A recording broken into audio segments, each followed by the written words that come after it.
It is Thursday and the second episode of Real Talk Bluegrass. I'm Michelle Lee, and today, this is exciting. We have two amazing singer-songwriters joining us, Miss Becky Bowler and Katelyn Ingardia of Backline. So it's going to be a fun-filled day, of course. We're going to get real. We're going to talk bluegrass and, of course, have some fun. And Sammy Passamano is also going to be joining us throughout the show. So hopefully you'll enjoy it as much as you did the first time around as we venture into two. So, of course, welcome, ladies. Appreciate you guys giving me some time today and getting real. Hey, Michelle, thanks for having me. Katelyn, good to see you. Good to see you too, Becky. Thanks, Michelle. Thanks, Sammy, for having us on. So, well, of course, Becky, 8-time International Bluegrass Music Association award winner. You've won a few Grammys. You got that all underneath your belt. And, one of the coolest things, of course, 2016, you took home the first female vocalist award for your career, as well as instrumental. So that is going to be a great feeling for as long as you've been playing and as long as we've known each other, which is obviously, close to 20 years now. Just a remarkable career. So congratulations on all of that and more. And I know you've been busy today. You're looking beautiful. You've been busy doing some photo shoots, working on the next album. Yeah, was working on my album photo shoot today up in Nashville and with Jason Myers doing the photography, and it was a lot of fun. Always fun to get fake eyelashes. I really enjoy doing that. I haven't figured out how to put those on yet on my own. I need to practice that. Of course, Katelyn from Backline, kind of new to the world of bluegrass. Not really, but, professionally wise, It's so great to have you on, and of course, your songwriting is just spectacular. I know, we've talked on numerous different occasions where you literally, I've given you an idea and you just run with it. The next evening, you have a song out, in my mailbox. So, of course, we're going to talk a little bit about that. But before we jump into your songwriting and being moms and working and being professional singers, let's talk about what was just announced just the other day with the International Bluegrass Music Association with the virtual World of Bluegrass Week. Becky, you've been to many of these, and of course, you've been a huge part with IBMA. Tell us, your thoughts on how this is going to unfold, you think? Well, in all honesty, I'm still getting up to speed on everything. I'm really excited that the Becky Bowler Band has been invited to be official showcase artists this year because we have a new album coming out. And so just still kind of figuring out what that's all going to look like now that it's virtual. But I'm just so glad that we're still going to have our big bluegrass party at the end of September. We're not going to let COVID get us down. Yes, we're moving to an online platform, but kudos to the IBMA for work and their Raleigh partners for working to put this together and making it happen for 2020. Mm-hmm. I think it's going to be interesting. Katelyn, you've been to IBMA. You guys have been you've done evening after hour showcases. Yeah. Of course, that is going to be a different thing this year. And obviously, this is all new to everybody. So what do you think? How do you feel about this virtual? Yeah, I think it's awesome. Like Becky said, at least we're still getting to have our big get together. I mean, I look at IBMA as like the big family reunion. Everybody's there. Everybody's getting to be a part. You're getting to hear music at all corners of the city. That's one of the greatest things about IBMA is just music everywhere. So, of course, we'll miss the getting together part, but I love the fact that they're using these platforms, these digital platforms and things to still allow the artists to have their day and to be showcased and for the music to be celebrated because that's what we want. I mean, oh yeah. And the other thing I thought of too with this is, 80 years ago, bluegrass started, 1945. We're actually kind of lucky that we have these platforms. If it hit the genre then, or say even 43 years ago when the internet was coming together, it would have been a completely different story. And so I love that we have all of this technology and we're so lucky that we can utilize it and allow the music to keep going. Mm-hmm. Well, I think, obviously that is the key thing is the technology is going to be playing a huge part But another thing I think we're going to find is more people able to join in that maybe not be able to make it to Raleigh, whether it's for expensive reasons or, work reasons. But, I think this is going to be a way to reel them in, kind of, and get them to come into Raleigh in 2021. Because, hey, if they loved it virtually, maybe, they'll consider going live and coming and making it even a bigger event in 2021, because it's going to be even bigger when everybody gets together. So, well, of course, folks are going to hop in here. We're going to have some questions pop in here. And of course, we got a lot of folks already joining us. Rick from California. We have China from North Carolina. Of course, Travis from Backline is in here as well. But, both you ladies have had a remarkable start to your career. And, hey, Travis. Becky, Becky, let's start with you about your songwriting and that, because you've been writing songs for years, and not just for yourself, but other artists that have written your music or sung your music that you've wrote. What are some key things that you kind of draw from your own personal life or outside of your life to write your songs? Oh man, everything in a songwriter's life is material. That's the old joke, and it's the same with everybody around the songwriter. but I draw from all manner of things, from books that I've read, from movies that I've seen, from things in my life, from things in my friends' lives, and I can always find a little part of me in every song, although sometimes it may be really well hidden. But all along, songwriting has been therapy for me and my way of dealing with the world around me and trying to make sense out of it or escape it, as need be. And I just feel so blessed that I've gotten to do this, and that folks have enjoyed my songs, and that people have wanted to record some of my tunes. Some of the songs I write, I think, oh yeah, I want to keep this for me. And some of them I think, oh, I want to write this for somebody else, like, third time I out. was just going to say, whatever. Yeah. I was just going to say, do you ever have certain people in mind? I mean, I remember when, we were together in Tennessee, and you were writing, and you would like, oh, I have an idea and I can't wait to put it on a demo to send it to Rhonda or Doyle Lawson, So, I mean, is that really like how your process and of who you have an idea of? Yeah, sometimes an idea will immediately make me think, okay, I think I'd like to write this up for myself, or no, I think that sounds like something that these folks might record. I want to try to write something that they might enjoy and try to get it to them, and we'll see what happens. So, I just feel so blessed to have had as many cuts as I have, and to get to do this music. I enjoy it so much. So Katelyn, about you and your songwriting, I mean, you obviously, both you guys come from different backgrounds. Becky comes from Minnesota, you're from South Carolina. How do you draw for your material that you write? I kind of bounce off of Becky again too. It's funny, and she got me tickled when she said about being friends with a songwriter. You better be careful, because you might end up somewhere on the radio or something. But yeah, I feel like it's always been an outlet for me. I started jotting down stuff when I was younger, but probably around 11 or 12, things started coming together and started getting more structure into my songs lyrically, more structure into the build of the song. But for me, hook lines or melodies, they just come. I'm pretty random. I try to get some songs out, but it's just really what hits me.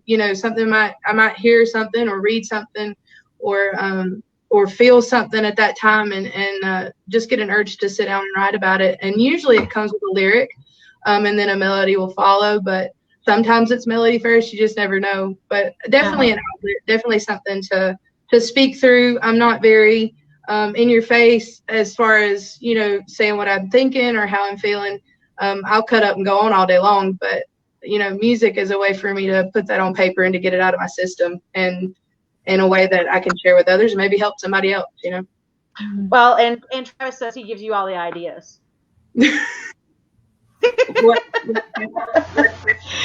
Travis said he gives you all the ideas of songwriting. He would say that. Yes. Yeah. Well, we started getting into some band co-writes, so it's been really fun because the guys bring a lot of different flavor and stuff into the material, and so it's really neat to see what they add. I'll give him his 2 cents, I guess, right there. Well, and speaking of the band, that's another thing. Here we are, 2 ladies. You're in a band full of men. Katelyn, how is that for you to, that you get to explore that every week in and out? Oh, they make me tired sometimes. No, no, we have so much fun. They're like my big brothers. They're some of my best friends. I'm the butt of every joke sometimes. So that's something we have to get out there. But no, we have a great time together, and I feel like the guys that I'm with, they're all phenomenal musicians, and they push me to better myself. They push me to go further, to try to step out of my box and my comfort zones. And so, it's really fun.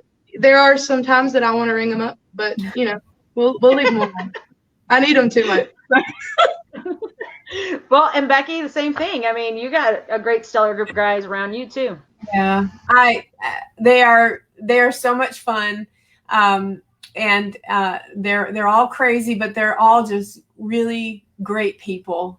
Yeah, and I enjoy working with each one of them so much. Of course, Ned Luberecki's on the banjo, Professor Dan Boner on guitar, Nate Lee on the mandolin, and who am I missing? The bass. I'm so sorry. Oh, anyway, and then CJ Garskoff is our sound engineer, and man, I've missed them. Monday night, the band was texting on our text thread. We're like, we're supposed to be at Bean Blossom right now. It's been hard, but they really, they're like Katelyn said, they're like my big brothers. They're dear friends, and I enjoy having having the harmony stack, with my lead vocal and then the guys stacked below me on the harmony there. And but I've had some great women that have helped me out along the way too. Missy Raines has filled in with us some, and BB Bonus from Mile 12 has sat in with us. Who else am I forgetting? And Beth Lawrence, my dear friend from East Tennessee State University days, has sat in with us on the bass as well. And so great. So many great musicians in our genre.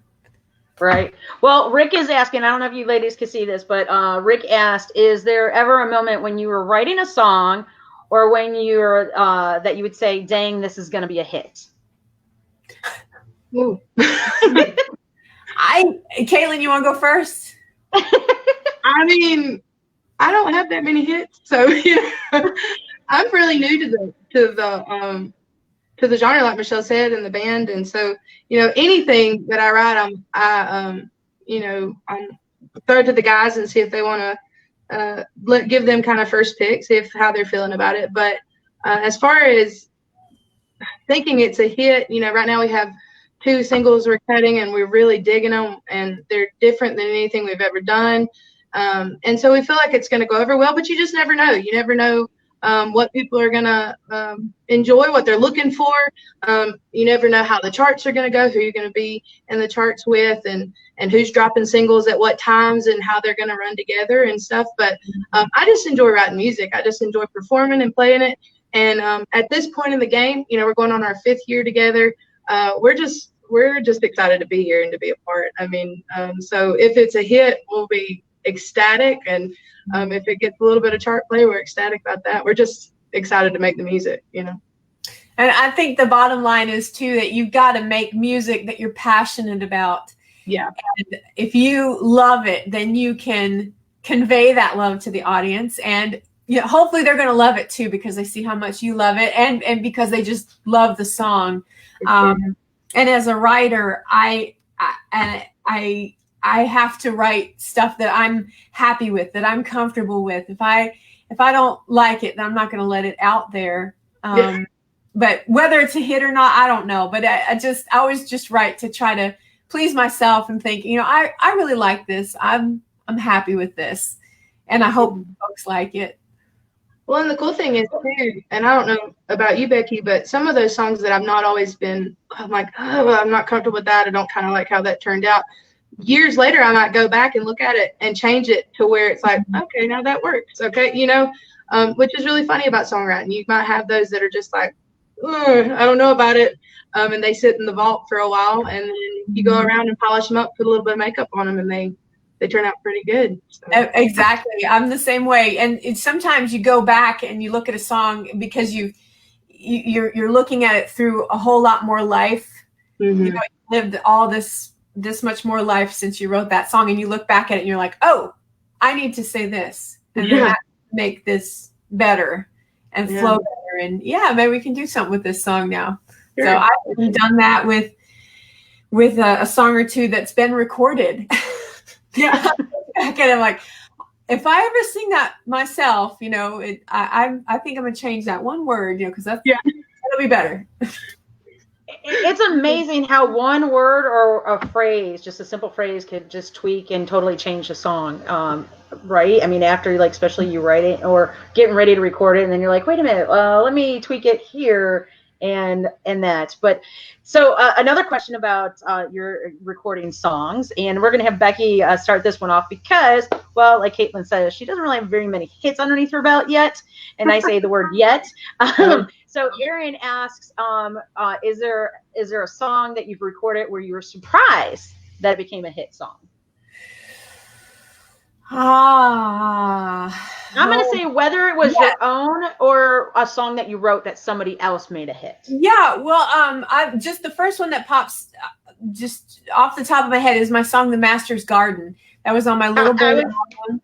It came out in 2004. It's just a old timey duet. Alan Bartram from the Traveling McCurries sang it with me, and it's just a simple little gospel song about somebody at the end of their life looking toward heaven, and it's same melody, verse and chorus. But I have had so many people ask me for the lyrics for that, or say that they sang it at the funeral of a loved one, and oh gosh, that just I keep saying blesses, but I don't know how better to express my feelings. It just blesses me so much, and it surprises me because it's just a simple little song, and yet it resonates with people. So, wow, it just that's off her album Little Bird, by the way, which is I love that song. That was probably my most favorite song off that album, right after Opal, Ruby, and Pearl, of course. So, Katelyn, obviously, I mean, that is kind of a more trickier question for you. But the songs that you guys have had some success with, of course, you're pretty much like about 95% your writing staff for the band. You're one of the songs that, have been released and kind of made a mark in airplay. Have you been surprised by some? Yeah, I mean, I feel like we see more on social media, like our views have climbed, our likes have climbed, things like that. Things that we release, like, we released a really goofy kind of, if Corona don't get me, Quarantine Wheels song. It was just a really funny, goofy, just throw some light out there for everybody. And the reaction to that kind of shocked us. I mean, people could relate to it. I think that one thing that Becky said that rung with me was it was relatable. Things that people can relate to, they turn to, they grasp onto, and it helps them. It affects them, and I think that's what affects the numbers and the charts is those songs that you really don't think, oh, it's not epic, it's not this massive hit like we've seen in the past. But when people relate to it, I mean, and they can grasp onto it and they can apply it to their life, I think that's what makes a huge. The biggest impact for me that I've seen just in the little time that we've been in this, it's really what about the people and how they, take a song and they, we have a song called Bluegrass State of Mind. And if you're a bluegrass artist or a bluegrass fan, then that song resonates to you because there's a lot of lyrics in that song that tie into bluegrass history, old bluegrass songs and things like that.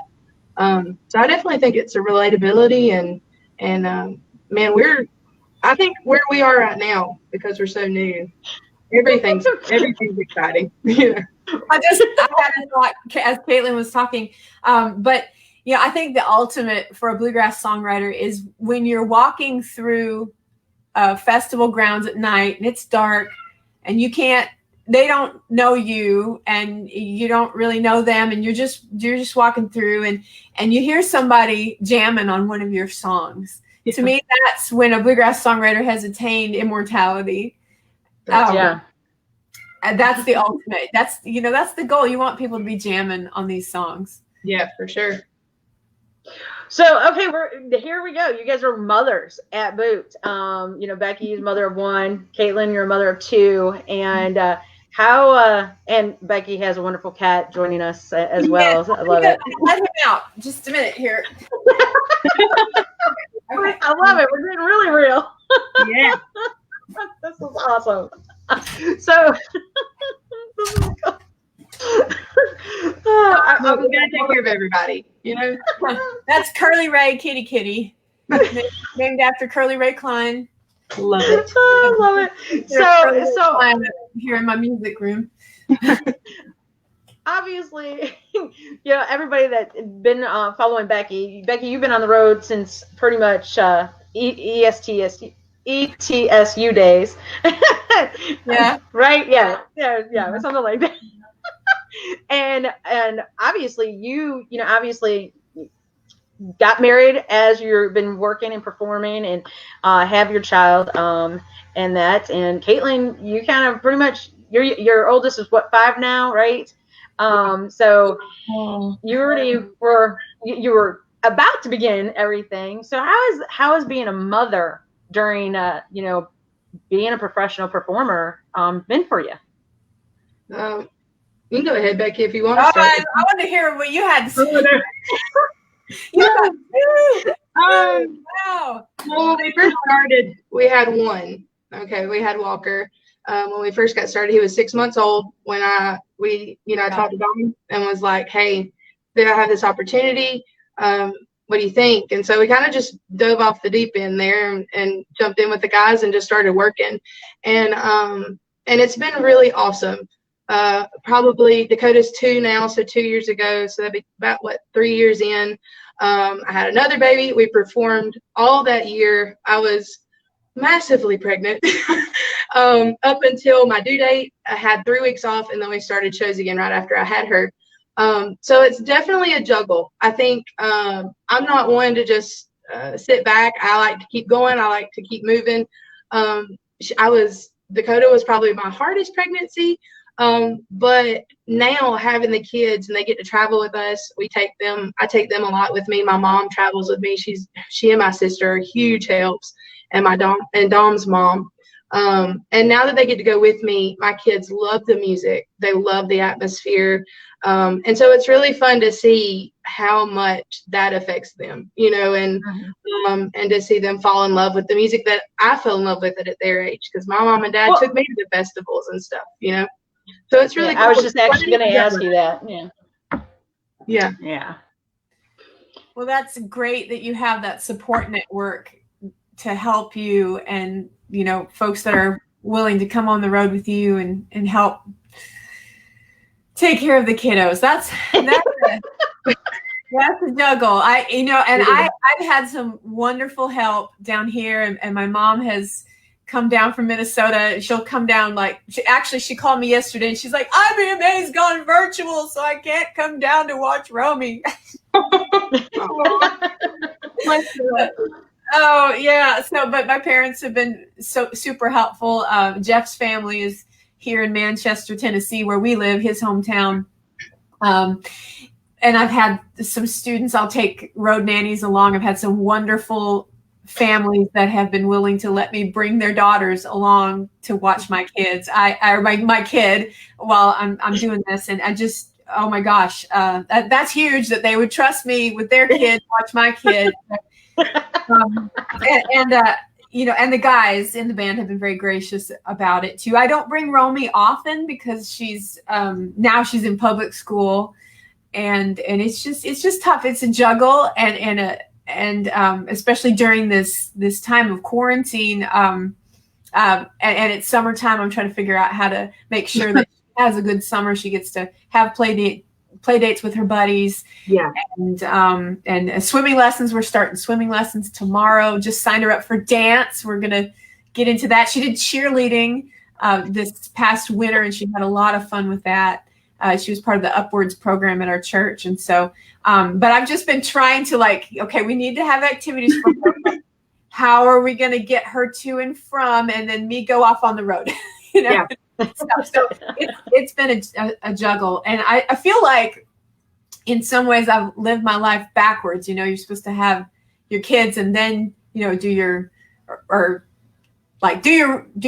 touring or whatever, and then have your kids and move on to the next phase of life. And I had a kid. I was pregnant with Romy when I blessed Darren and Brooke. They offered me a job with their band, so I toured with them for a couple seasons, and I had Romy in the middle of that. And I was driving to North Carolina, and my husband looks back and he's like, "Why did I let you do that?" He comes from a bluegrass family too, so and it's a sweet thing when my family and his family get together. My family's from Minnesota, his family's from here in Tennessee, and we all play bluegrass music together. We have that language in common. Okay. And I just think that is so sweet. So we're just trying to make it work. It's one day at a time, and trying to make plans. Then we got to revise the plans. But exactly right. You really just have to roll with the punches. We're about to enter a completely different stage because Walker's going to start school in August. And so now we're going to enter that stage of juggling one kid at home, one kid at school, and then our tour schedule. So it's going to be really interesting to see how we finish out the year with that. But Dom, his family had no clue about bluegrass. They're from California, and they moved out here. And when we and him met, he was like, "You like bluegrass?" Like, they're big old country fans, and so he listened to a lot of old country. And I was like, "You have to listen to bluegrass. I mean, come on, I'm going to open you to a whole new world of greatness." And now he loves it. I mean, he loves the diversity of it. And, there's so many styles in bluegrass and so many, types of bluegrass that you can hear out there today. And so he's still learning bluegrass, and I'm over here. We're just trying to juggle it together. But it was really neat because I got to open him up to what I grew up with and what's out there.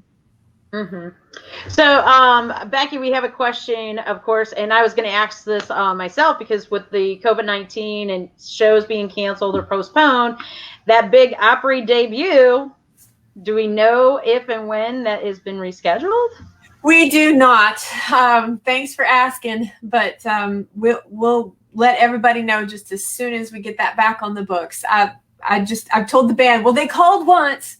I know they're going to call again, but I heard today that Nashville has now, on Monday, is entering phase 3, which of reopening. So I'm not entirely sure what that means, if it's to full capacity, 75% capacity for these venues now, but I know that it's going to make it possible for the venues to open up more. Right. So, well, obviously during this time, this has been a huge adjustment for everybody, for income, obviously, and making sure everybody's still hearing the great music that both Becky Buller Band and Backline's been putting out. Becky, you've just released not one but 2 singles in the last two and a half months. Of course, the Barber's Fiddle. And most recently, I think a song, and I want to ask, when was this one particularly written? Less Heart, or yes, yeah, exactly. Your current single, More Heart, Less Attack. So thank you. This is one of 2 cover songs on the new record. This is actually a Need to Breathe song. And for those of you who don't know Need to Breathe, they are a Christian rock band. They have a new album out right now, by the way, so give that a listen. But a student of mine brought this to me and asked me to learn it for her so I could teach it to her. And I just fell in love with the message, and I thought, hey, this would make a really cool bluegrass song. So their version of the song is very slow, very different from the way we did it. But we've had a lot of fun with this. And ironically, we've been doing this song for quite some time whenever we have a full gospel set. but we hadn't had a chance to record it. And Stephen Mogen is our producer. He did some tweaks to our arrangement, and I think it made it a whole lot stronger presentation.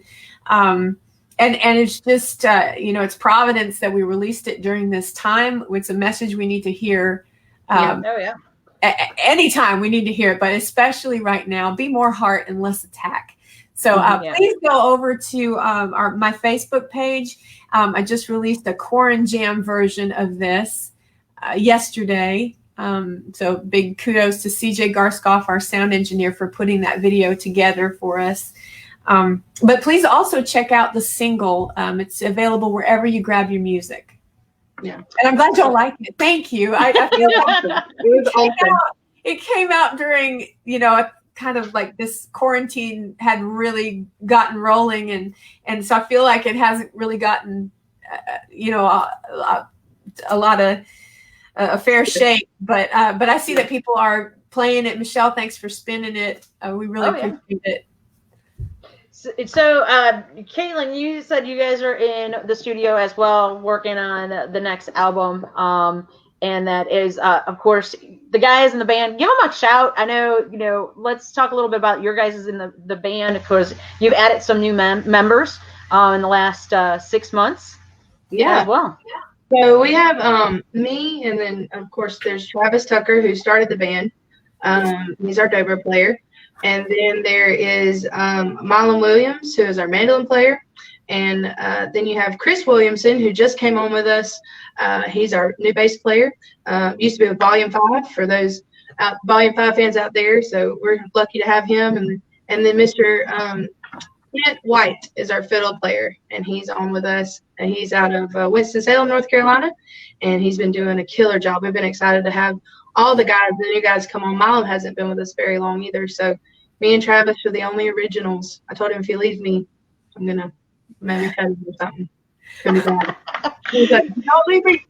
No, but we're the only original too. But the guys have just brought in so much, and they just fell right in with us. And their influence, our dynamics have changed. Just the things that they brought to the music, it's been pretty awesome. And we're loving getting to work with them. And we are in the studio. We're actually finishing up a new single called You Can't Take My Farm. Hopefully going to be coming out in the next few months. And then we're going into the studio beginning of July and going to start cutting another single maybe for the end of the year called Church Bells. So we're really excited about those two. And then we have all our material for our album. We just got to get into the studio and start hammering it out. Right. Well, for folks that want to follow you guys, is on your website. Becky Buller's is beckybuller.com, and Backline is backlinesc.com. So we're going to get a little more real, if you don't mind, about some things that I'm going to pick your brain out. I know. This is good. So obviously, both of you, Becky, you took public relations, communication in college. And how are you using that tool to help market the Becky Buller Band these days? Oh gosh, every day I'm using it. Of course, the technology has changed quite a bit since 2001 when I graduated, and social media wasn't really a thing back then. It definitely not for me. I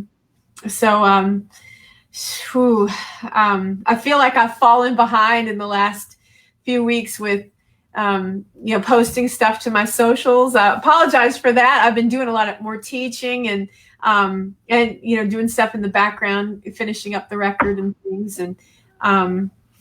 But definitely appreciated my journalism classes at ETSU and actually went with a PR degree because my friend Robin Clevenger was going that route. And at that point, I had changed my major 3 or 4 times.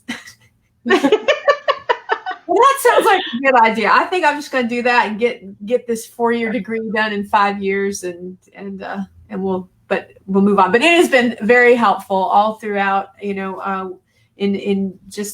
the various groups that I've been with, and it's. Well, I know you have a team that works with you, and I just figured, obviously, being a mom, being the band leader, and it's a lot doing the songwriting, and that I figured, your brain is, trying to be creative at the same time, but utilizing the team around you is a beneficial piece of what you do. Yes, definitely. And I really appreciate everything that Yana does at Dark Shadow Recording, with, keeping stuff out there on the socials and keeping things fresh. And then also we're working with Wortman Works, Jules Wortman, on with some PR now too. So that's very helpful. But a lot of pretty much almost everything that you see on the socials comes through me, and goofy pictures and the videos and stuff. I'm trying to learn the video thing. Oh gosh, that's been a steep learning curve. Trying to learn iMovie. Hey,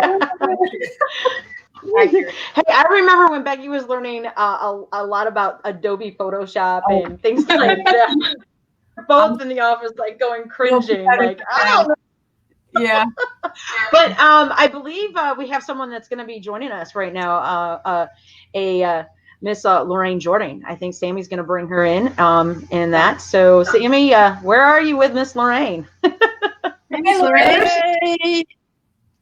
How's Hey, everybody? Lorraine. Good. How are you? Well, guess where I'm at today? Would you like to know where I'm at? Where are you at, Lorraine? I'll give you a hint. Woo! Hey, Michelle. Hey. How's it going? See what we're doing? Someone's busy in the studio. We're recording. Here's our producer. Hey. And Well, wait a minute. awesome. Wait for it. Well, hello. How's everybody? There he is. Hello, Michelle. Hey there. Hello. You see Alan? Yep, One sure more. did. One more. Wait for it. Here we go. Hey, who's that? Hey! What are you Hey, doing? what's up, I Randy? can't hear you. And Hi, Randy. I'm here trying to tune a guitar. I'm in here trying to tune a guitar. It's never worked before, but I think I might have it now. Okay, so there's my day full of laughs. Oh, yeah. Glad to jump in and say hi to everybody. Good to see you. Likewise. Thanks for doing so. Yeah. So let's so here's something that I kind of want to I got a hold of these interesting cards, and that they're called Re-Ink is a company who has you reimagine a lot of things, and maybe this will get your brain a little thinking about what you do daily, personally, or in the professional world of bluegrass. So reimagine in your everyday life. How do you disrupt the status quo? Katelyn?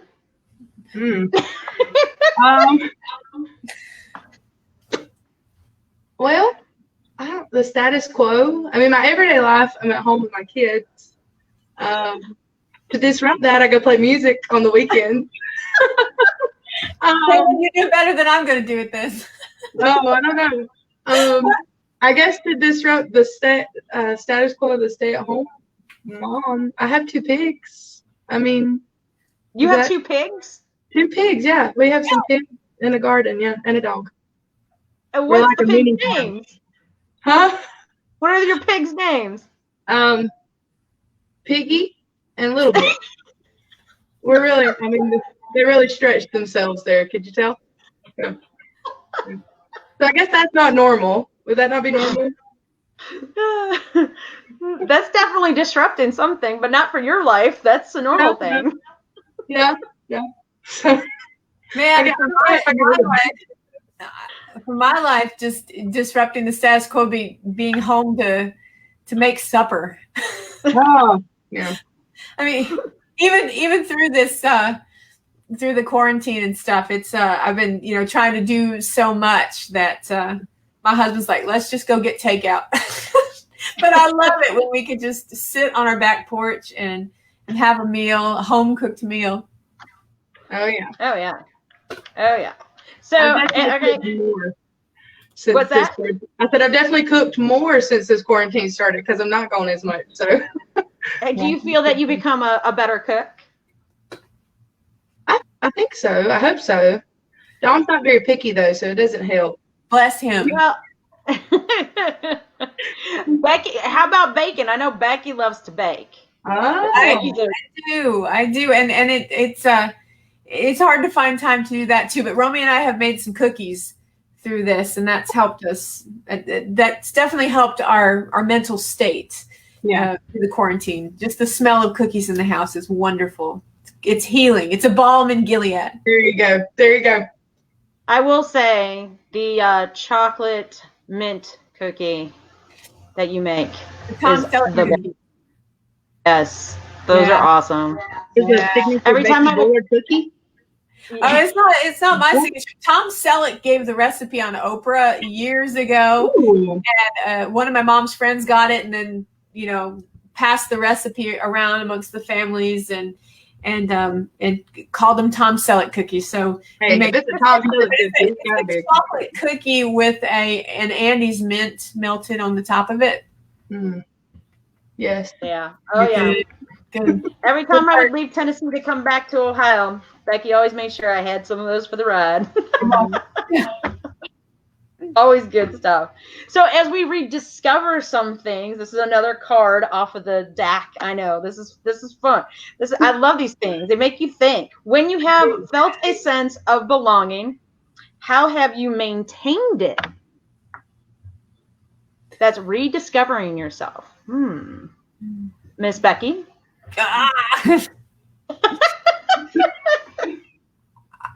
You're making me think. I know. Like, what? Oh. Say it one more time. Okay. When have you felt a sense of belonging and how have you maintained it? Well, I would say, with my family, both my family in Minnesota and Tennessee, it is so important to me to make sure that we get good quality family time, that I stay in good contact with my folks back home. And I talk to Mom pretty much every day. And my dad doesn't call, he's not a phone guy as much, but especially during this quarantine, we've been talking to him more on the phone and just, family time with Jeff and Romy. It's just been, it's so important to just shut all the technology down and have that family time. Go catch lightning bugs in the yard with Romy. Yeah. Or play Barbies out in the front yard or something, play with Jeff. That's been great during this time. I've gotten to play some more music with him, and he plays guitar and was the song leader in his church for years. So that's been a sweet thing. In fact, we're headed out to a jam tonight. So we're really looking forward to that. So, Katelyn? Yeah, Did you forget the question? Get ready. No. I would definitely say family time for sure. Getting to just use this time up, and I know Becky probably more so than me, but when we're on the road and when touring season hits, I mean, it's like a blur. I mean, every weekend, all the blocks fill up, and it's hard to give your kids and your spouse that time that you need together, And so some weekends when we're off, we'll just load the boat up and go to the lake together and just let the kids swim and stuff, just because it's not extravagant, but we get to relax and take that time and, cut the phones off, and except for the camera, and, just spend time together. I think making time, and that goes back to that juggling thing. I think, just juggling everything, making sure that you're taking care of everybody, every little aspect of it all, making sure the guys in the band know that you're still in it, you're still there, making sure your kids know you're still there, your spouse, you're still there for them, but then trying to stay on top of it and keep moving forward and growing and So, okay, this next one that I'm going to ask you, and then there's a couple fan questions. So I'm going to ask you this is kind of redefining. So whether it's, professionally, personally, or outside of bluegrass, or even bluegrass business music in general, just think about this one. What is an idea you think most people misunderstand, and how would you rebrand it to clarify it?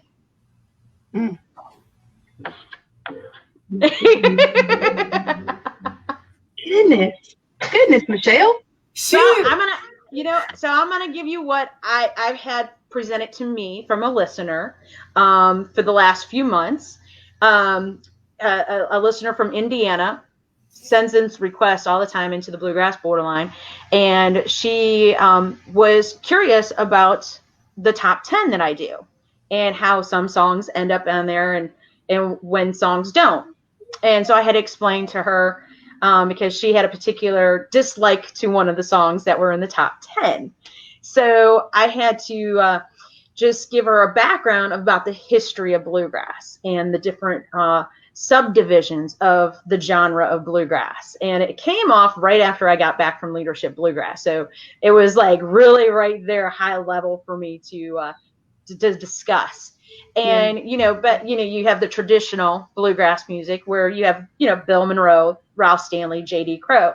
Then you have, your contemporary artists. Then you have your progressive. Then you have to look at the old time acoustic music to acoustic country that has the edge of bluegrass. And then, of course, the singer-songwriters. They all kind of fall into that category.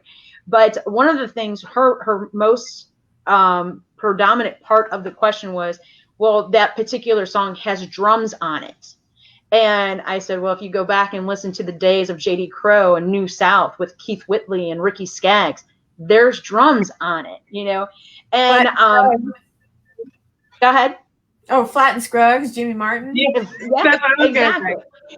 So, to clear it, my thing was to kind of make sure she understood the whole genre in its whole, not just in her, I guess, one mindset of what bluegrass is. And I think with coming out of Leadership Bluegrass and the topics and the discussions we had, it just, it kind of brought it up to that level where, the understanding. And I think that's a lot of folks wonder, well, why did you name your show Bluegrass Borderline? And the key thing is, well, it's borderline, it's all the different genres of bluegrass and roots music and Americana. If you didn't put them all together, I wouldn't have a show that is likable every week. I'd be just drawing the attention to maybe the traditionalist or the progressive. But you can be a contemporary traditional sounding band at the same time. Mm-hmm. So that's kind of like how I feel like I had to kind of clarify and rediscover and redefine to, many listeners who might not be aware of the different subdivisions of bluegrass. Well, there's definitely something for everybody on every branch of the bluegrass family tree. Mm-hmm. Oh, yeah, definitely. I'll use my mom as an example. My mom, just like Dom, my husband, they didn't grow up listening to bluegrass. So when they came into it, my dad listened to Bill Monroe. He listened to Flat and Scruggs, Reno and Smiley, all the traditionals. And she was like, I just don't know about this, And then he said, no, wait, like that's the beginning. You got to see the character and the history here. And these guys started this music genre, and now it's blossomed and bloomed into all these different avenues of music. And then she got to looking at Mountain Heart and, all these different types and sounds. And then, that opened her up, and she was like, man, I can find anything in bluegrass that, I can like, because there's so much to choose from. And I think Dom's the same way. I feel like I was like, this is where we started. You got to show them the starting point. And this is, look at all these branches of where we come from and the different types of music that are here, but it's all the same. It's all tied to that one root of bluegrass. And how many people have, has Alison Krauss and Union Station been their gateway, or Newgrass Revival, or Steve Canyon Rangers, or Green Sky, or something, and then they, get hooked and then work their way back and find all this great legacy of music. Yeah. So, what is one of your most favorite albums of bluegrass artists all time, Katelyn? Ooh. Of course, Alison Krauss was super influential. ACUS was, massive to me back in the day, but there's so many. I listened to so many, and I'm inspired by artists that are coming in now. I mean, just the different sounds and styles. Definitely the Cherry Homes were big. I remember when they came onto the scene for me. Their Black and White album was something that I just listened to over and over and over again. And it was one of those things where it was so different. You know, they had a vein through there that it all hung off of, but all the songs had a different feel. Definitely Ricky Skaggs, Tony Rice, Manzanita album. Listen to that album, and man. So here's a part 2 for you, Katelyn, on this one. Oh goodness. Who by any, all right, tell me without even looking, who was the last person you listened to on your phone or in the car? Becky Buller. I told Michelle, I said, I've been jamming the Buller band all day, the Becky Buller band all day. I've been getting in the zone. Oh man, I love it. I love Miss Becky, and it got into that too with Miss Becky's music. I mean, it's all bluegrass, but there's so many different avenues and sounds and styles that you're writing and brings into it. I love it. I love variety. I'm not a one lane bluegrasser. I love the variety. I love the style of bluegrass. I love that people bring their own style and influence, and that the music genre allows that, and that it's free for interpretation, free for expression. You know, I love it. I love this music. I love what we get to do. So Becky, for you, what is one of your favorite albums of all time? Oh, I have artists. So many. So many. First one that came to mind when you asked Katelyn that was Waiting for the Hard Times to Go by Nashville Bluegrass Band. Love Nashville Bluegrass Band. Also Native American by Tony Rice, which is a very eclectic album. You know, some bluegrass, some Americana, I guess you call it now, new acoustic music. Right. And of course, Allison Krauss and Union Station, Third Time Out, Lonesome River Band. And then I listen to lots of stuff that's beyond bluegrass, and we just have so much variety. Sam Bush's Glamour and Grits record, that I ran into that my first year in college, and that was a kind of a life changer for me. Such a great album. Yeah. So what was the last thing that played on your device today? Well, Katelyn, I'm sorry. I was listening to a bunch of James Taylor today. You're good. Hey, I don't blame you there. Send it back. I'm so sorry. But y'all are doing some really great stuff. We were listening to James Taylor during the photo shoot today, because James Taylor calmed me down. So we're going to go back to a fan question. Rick out in California, of course, love him to pieces. I'm gonna miss it so much with World of Bluegrass, not how I'm going to be in person, but we're still gonna have fun. So he asks this for both of you: when on tour, who in your band takes the longest to get ready for a show, and who is the quickest? Katelyn? I mean, I think definitely me. On both? But I don't go like partially ready either. Like if we're traveling a long distance, my hair is going to be up on top of my head, like in the bun life. Well, you can do that. You've got wonderful straight hair. Oh, yeah. I don't know. I throw a curling iron to it right before show, so maybe 40 minutes. But I mean, they're all really fast. They don't. Milam probably takes the longest out of all of them because he combs his hair back and stuff. They all just throw their clothes on and go, and I get really jealous about it. I'm like, really? That was a lot of effort, guys. Come on. I'm always everybody on backline is saying Katelyn. Yeah, I know.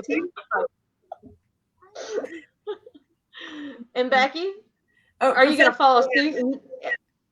Follow suit. Professor Dan. Yeah. Yeah. I'm kidding. Of course it's me.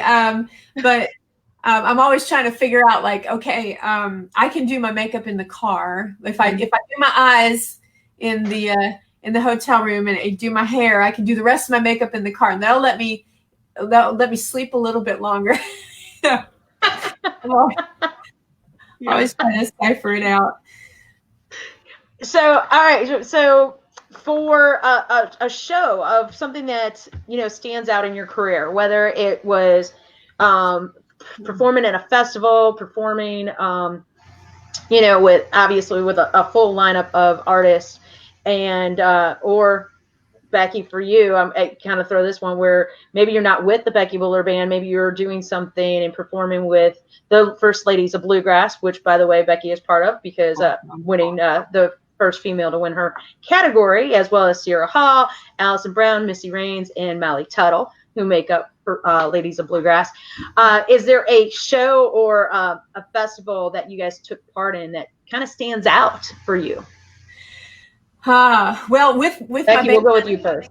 With my band, getting to play Rocky Grass a couple years ago was just phenomenal. Let's see, I'm trying to think when that was now. Was that 2017? Maybe. I'm sorry, I wasn't prepared for that question. But anyway, getting to play Rocky Grass was a huge deal for us. And then with the First Ladies, just back in January, we got to back up Steve Martin during a run in Florida of he and Martin Short's comedy shows, and that was amazing.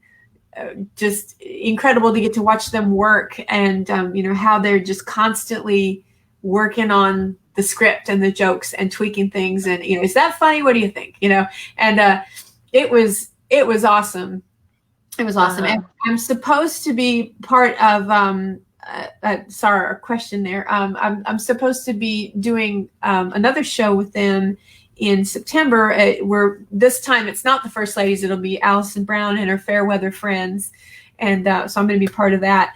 I'm not sure if that's going to happen yet or not. So just keep an eye on the schedules there on my online schedule. I'm updating that daily as things postpone and reschedule. Yeah. So, Katelyn, anything that stands out from your shows that kind of? Gosh, it's so hard. I feel like when we first got started, I mean, when you first get started, you take whatever you can get, and just trying to get your name out there. For me personally, just a memory that popped to mind. I mean, there's so many, but just one that popped into my head was we got to open up for Third Time Out maybe a year or so ago. And my mom has a picture of me when I was probably Walker's age, about 5, with Third Time Out. And then there's another picture of me with the guys, Russell, and then I'm drawing a blank on names, but with the band when I was about 12 or 13. And so I was like, Russell, I got to get a picture with you so I can add to the list. So it was really sweet because I remember sitting on my dad's lap and watching them play and falling in love with the music, and then to be able to open up for them was just something super special to me. It brought it full circle. Mm-hmm. And the band, I mean, this year was going to be one of our biggest years, and there was some massive festivals on that list, and so we were super excited to get to do that. And hopefully, we'll get to perform on those stages and get to be with artists that we've looked up to, and still, they encourage us and they push us, and like Miss Becky and her band, and they try to, they are a big influence on what we're trying to do. Mm-hmm. So, and on that kind of line of, performing, obviously there's got to be some funny stories, that whether it happened on the road or in the studio, there's got to be something. Yeah. Hey, this is real. There's no filter pretty much on this at all. No filter. Oh my. Okay, I thought of it. I'm ready. Go for it. Okay. Kind of funny and kind of scary.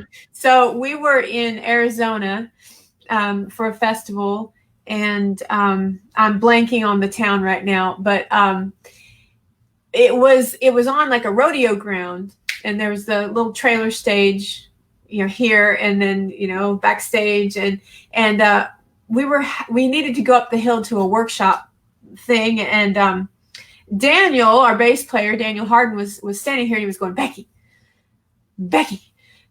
and the MC was talking to me, and so I'm like, okay, just say. I thought he was like, oh, come on, we got to go, we got to get up to this workshop. He's Becky, and there was a rattlesnake on like not far away from Daniel, and he was standing there to keep it angry. You know, it was coiled up. It was and he's like, "Good, tell somebody about this." So the MC was, it's a kind of a little guy, like not super tall, maybe I don't know, 5'3" or 4 or something like that. You know, very wiry and dressed in Western wear, and he's like, "Oh yeah, that's the first time we've had one of those down here. Glad you saw him." And they were like they ended up clearing out the kids, making sure anyway, and the MC ended up killing the snake, I think, with a shovel. Ooh. But yeah, so not funny, but kind of scary, and funny in that we made it out of that. Y'all survived. And man, bluegrass can be dangerous. Yeah. I will say, this is funny on that, talking about a snake. And so tomorrow I'm going to be out at, it's called the African Safari Wildlife Park. I'm going to be doing my whole show out there from 10 to 2. And I had to do my final call talking with them. And I said, I just ask that I know one of your shows, at the end, you bring out the snake, that you don't bring it near me. Otherwise, I'll be running in the fields with the giraffes and the zebras. This is Michelle Lee. I'll see you later. Yeah, exactly. I'm out. He's out. Oh, yeah. I'm not a snake gal either. No. I don't even care what color it is. You got some stories, right, Katelyn? Mm-hmm. Got a story, don't you? Oh, yeah. Story. Well, I was thinking we were coming from, I was going to tell you about the alligator story, but I'm going to tell you this one because I thought about it while we were talking about kids. So I usually, when we rehearse, I try to, set up some kind of babysitting system for the kids because that way we can focus and work. And for some reason, Walker was with me this night at rehearsal, and Zachary Carter, our banjo player, that he was like throwing Walker up and catching him, and he was probably 4 or so. Well, he was on this chair, and so he was jumping off the chair to Zach. And so Zach was like, "Okay, I'm going to catch you." And Walker gets back up on the chair, and Zach's like, he catches him again, and then Walker gets back up on the chair, and like Walker's just in it, they get locked in. And I look at Zach, I'm standing back, the whole band's standing around, we're about to leave. And Zach's like, "I ain't going to catch you this time." And so Walker jumps off the chair, and he's like belly flop, flat out, floor level. And he looks at Zach, and you can see his face just notice, like, okay, he's not going to catch me. And it was like, wham! Oh. And so we're all standing around going, like, what do we do? And I was like, you just had to let my kid fall, didn't you? Just had to let him fall on the ground. But it's something we laugh about now because it was insane. It was like slow-mo. Like, it was just like, oh, no. And then, bam, belly flop on the hardwood. Was he okay? I'll give Zach a hard time about it. Oh, but it was hilarious. I was like, you better be glad I like you because let him go. Let him go. So Milo's jumping in here, and he wants to know what would be your respective dream albums to record, artistically speaking. Really, Mom? That's my mandolin player. Love Milo, yeah. Artistically speaking, dream album. You can go for that one. Yeah, I was actually letting you both think. That's a simmering question going on in there. Yeah. So why your favorite album one? Like, that was a hard one for me. I can't.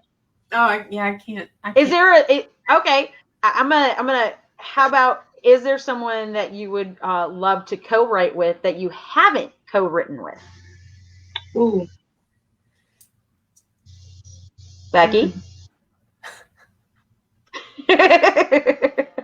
Does Dolly Parton co-write? Oh, that's a good one. Good job. She is like the writing queen, isn't she? Yeah, she is so amazing. Oh, if she co-write, that would be like my fantasy dream. Oh, yeah.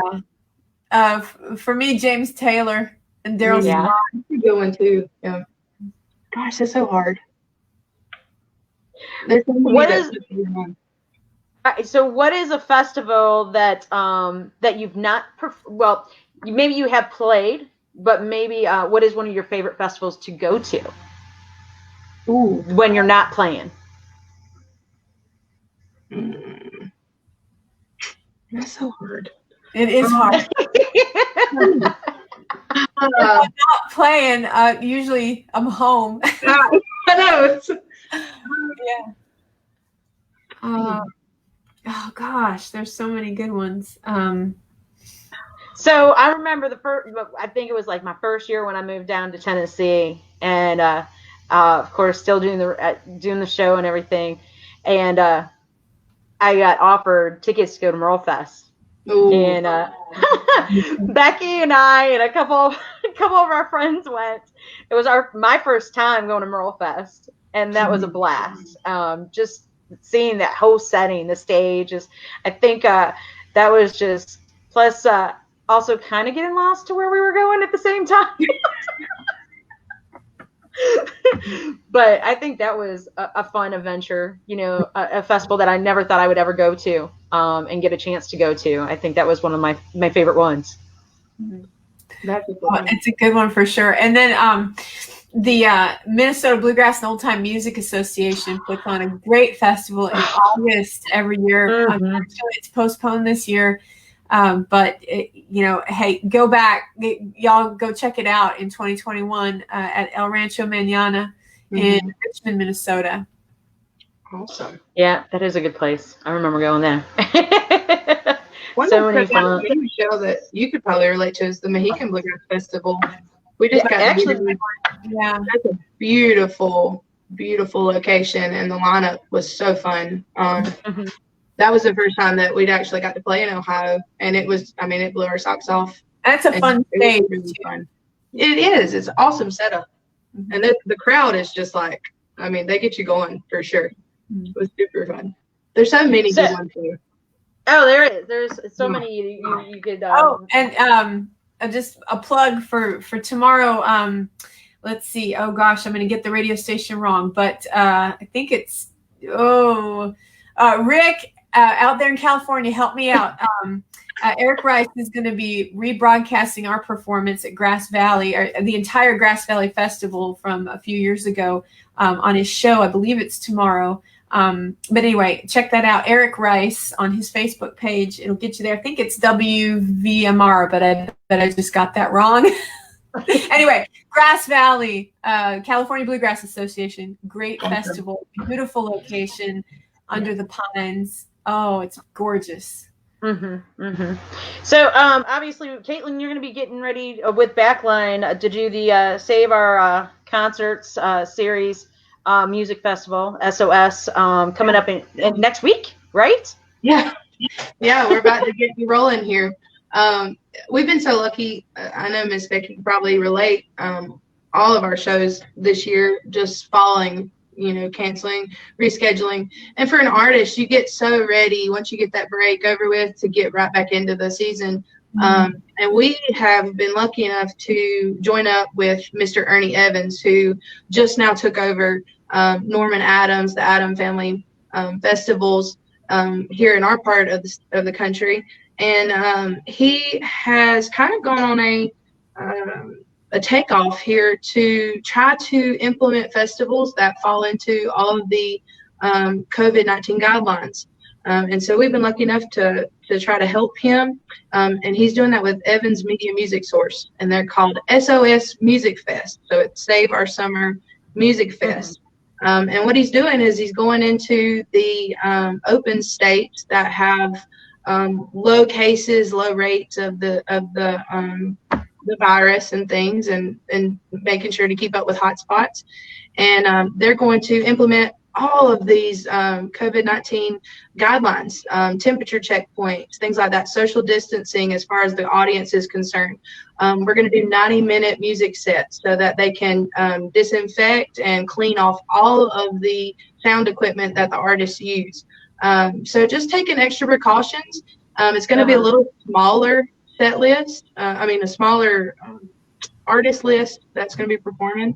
But we're really excited, and we really hope that it'll help get the music out there. And he's also doing a big live stream setup with multi-camera angles and things like that for people who aren't comfortable and don't, maybe have health concerns and can't take the, risk, if you want to say that, to come out and be a part of the festival in person. So they're really trying to go out of the box and. Well, I know I don't want to keep you guys too much longer but we're having so much fun. Oh, hey Dakota. Hey there. You got up. Hi, girl. I'm okay.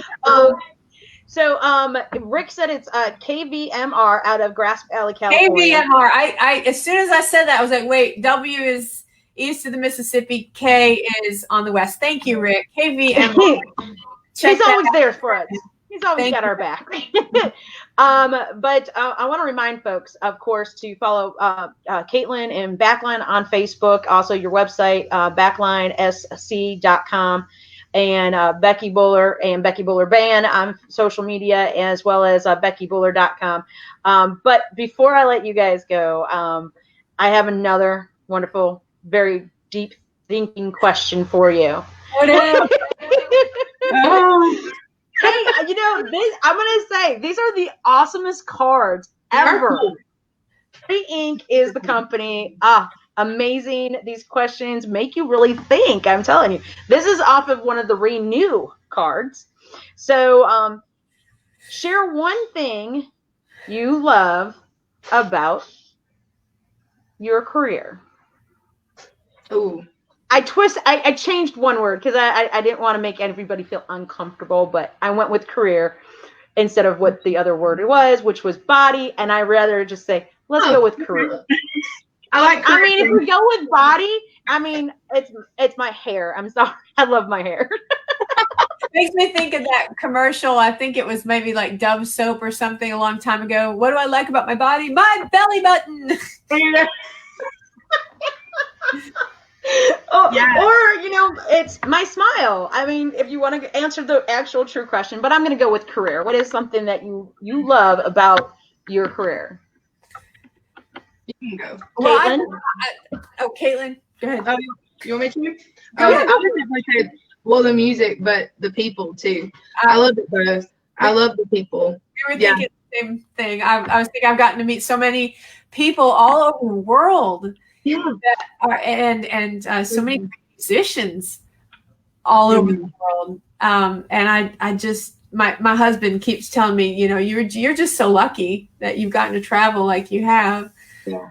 I'm so grateful for every day that I get to do this, play this music, get to hang out with y'all, and everybody out there in Facebook land hanging with us today. Thank y'all so much. And even I feel like the fans have made this a rough time for all of us. I mean, it's affected all of the musicians, all artists, in so many capacities. But the fans, they check on us, and they ask when things are going to be moving, and they do show up to the live videos and things like that. And they've just kept us going, and we appreciate them. We wouldn't be able to do this music without our fans. And I'm like Miss Becky. I love the people. I love getting to meet and getting to know different people from different backgrounds and different styles of artists and things like that. It's awesome. So one more question. I know that was my one question, but I'm Michelle. I have always more. But what is something non-music related that you are not really, I want to say not obsessed with, that you have in your collection of things that you love, whether it's shoes, socks, glasses, anything like that? What is something that, it's like, oh, I don't have enough of those. I don't have enough of that. Becky? Rhubarb. Rhubarb. All right. I love rhubarb, and it reminds me of home, because it grows like a weed in Minnesota, and certain time of year, you're just inundated with rhubarb this and rhubarb that, desserts and pies and stuff. And you have rhubarb in Ohio, right? Oh yeah. Mm-hmm. Oh yeah. Yeah. And Katelyn, how about you? Do you guys have rhubarb? I'm sure we do. I didn't grow up with it, so I don't know. Yeah. I mean, I know rhubarb jam and the rhubarb pie. Yeah.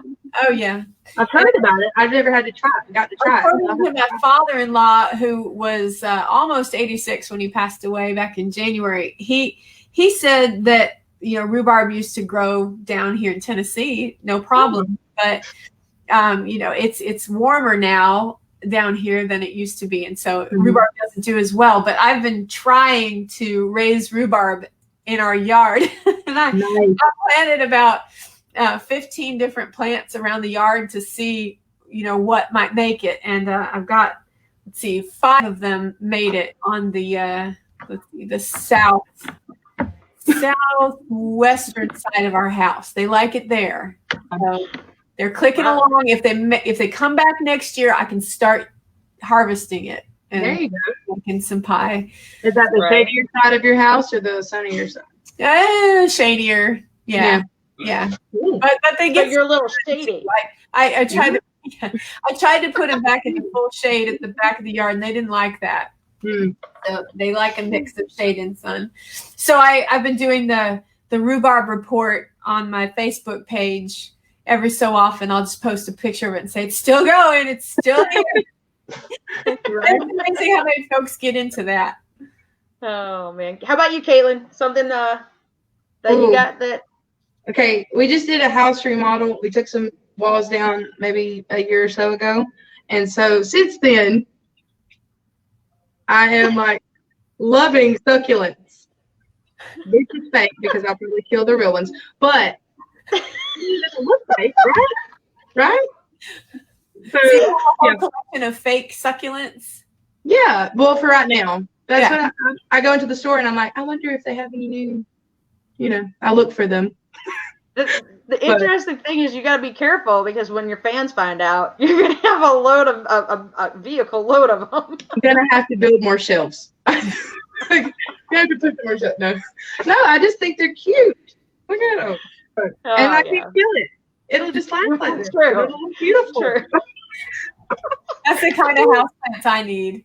No, I tried a fern. I've got my garden in. It's doing pretty good. And we've started harvesting from it, but I have a little fern out on my porch that, bless it, I've been horrible to it. I mean, it looks like I've been horrible to it. Hey, Miss Romy, look at who's coming. Hey there. You. She's shy. It's all good. Well, I wanna thank both of you for joining me on Real Talk. I think I love it. I think it's nice to get a little real and get a little different insight, as during this quarantine time to entertain people with something a little different. And, of course, keeping the music alive. And with the two of you, I know that the hands of songwriting of bluegrass music and then some is in very capable hands. Again, looking forward to more music from both of you with the Becky Buller Band backline and as individuals and as your songwriting keeps on growing and others record it. It's an amazing thing that you guys are doing and sharing with your gift with all of us in the world. Appreciate it.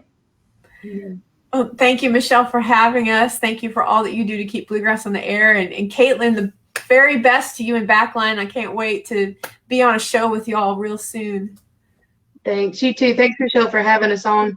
We're really excited to get back rolling. And back to you, Becky. We're hoping to be on a stage with you here pretty soon so we can hang out and cut up together and have a good time together. But just looking forward to seeing everybody. And thanks for having us on to chit chat. Have a little girl talk this afternoon. Well, and of course we can't leave Sammy out. I know I didn't bring Sammy in today. Sammy understands. We needed some girl time. She never asks me any questions. Sammy, how are you on the show last time, and I was sitting here in my top left corner, and I was like, I don't think she's going to ask me a question, so I just like, I'm going to hide.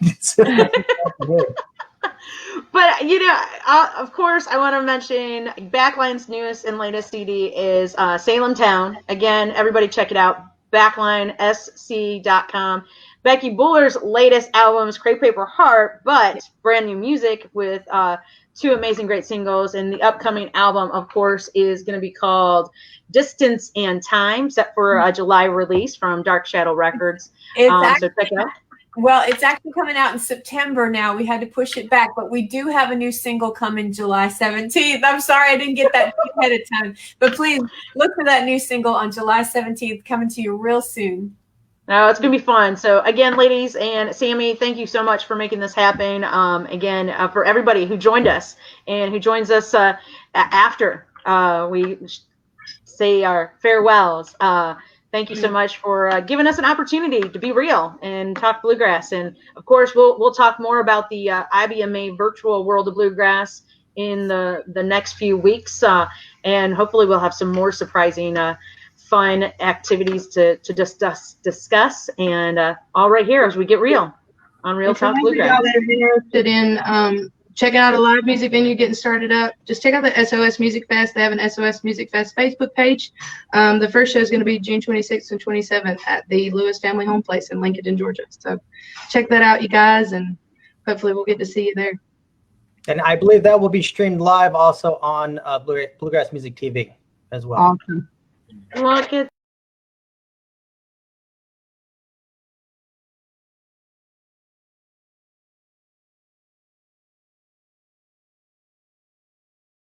as well. But again, thank you again, and have a wonderful evening. It's real. It's Real Talk Bluegrass. Bye, everybody. Bye, y'all. Bye.